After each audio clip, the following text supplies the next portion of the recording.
আসসালামু আলাইকুম। Banking insight বিডিতে আপনাকে স্বাগতম। আজ খুবই গুরুত্বপূর্ণ একটি বিষয় নিয়ে আমি আপনাদের সাথে কথা বলবো। বেশ কিছুদিন আগে আমি একটি ভিডিও পোস্ট করেছি। ভিডিওটির আসলে বিষয় ছিল বেয়ারার চেক নিয়ে। সেই ভিডিওটি 1.5 মিলিয়ন ভিউ হয়েছে, শত শেয়ার হয়েছে, লাইক কমেন্ট হয়েছে। আপনারা অধিকাংশই মন্তব্য করেছেন এরকম যে বেয়ারার চেক অর্থাৎ যার চেক তিনি ব্যতীত অন্য কেউ নিয়ে যদি ব্যাংকে টাকা তুলতে যান তাহলে আসলে ব্যাংক থেকে প্রথমে ফোন করে কনফার্ম হয়ে তারপরে পেমেন্ট করা হয়।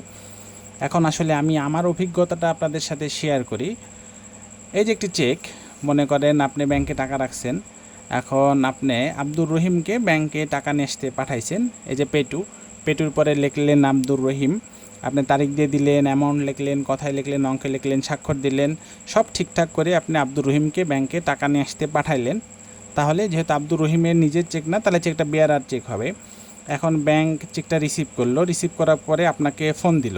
এখন আপনি দেখেন ওই সময়টা আপনি কিন্তু অসুস্থ থাকতে পারেন, মেডিকেলে থাকতে পারেন, বিমানে থাকতে পারেন, গুরুত্বপূর্ণ মিটিংয়ে থাকতে পারেন, মানে এমন সিচুয়েশনে থাকতে পারেন যে আপনার পক্ষে ফোন রিসিভ করা সম্ভব নয়।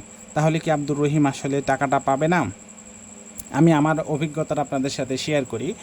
এই চেকটা কিন্তু অর্ডার, ভালোভাবে খেয়াল করুন। এখানে কিন্তু লেখা আছে পে টু। দেখেন এখানে কিন্তু লেখা নাই যে you should pay, you might pay, you can pay.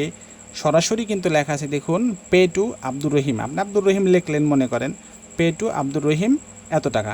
মানে আপনি অর্ডার করতেছেন ব্যাংকে যে আপনি আব্দুর রহিমকে এত টাকা দেন। আপনি অর্ডার করলেন, এখন অর্ডার করার পরে কি আবার কনফার্ম হওয়ার কিছু আছে? ধরুন একটি যুদ্ধক্ষেত্রে কমান্ডো, সেনাবাহিনীর কমান্ডো সোলজারদেরকে অর্ডার করলো ফায়ার। এখন সোলজারেরা কি তারপরে আবার কনফার্ম হবে যে স্যার আমি কি ফায়ার করব? বিষয়টা কীরকম হয়ে গেল না? এখন আমি যতটুকু জানি ততটুকু আমি ব্যাংকের বিভিন্ন অভিজ্ঞ সিনিয়র স্টাফদেরকে জিজ্ঞেস করছি যে আসলে এরকম কোনো নিয়ম আছে কি না। তারা বলছে আসলে লিখিত কোনো এরকম নিয়ম নাই যে ব্যাংকে চেক, বেয়ারার চেক গেলে ব্যাংক থেকে ফোন দিতেই হবে। এখন যদি এরকম লিখিত কোনো নিয়ম থাকতো তাহলে ডেবিট অফিসার যিনি, তার কাছে ব্যাংকের একটা মোবাইল থাকতো এবং সব বেয়ারার চেকগুলোকে তিনি মোবাইল নাম্বার ধরে ধরে ফোন করে কনফার্ম হয়ে তারপরে পেমেন্ট করতেন।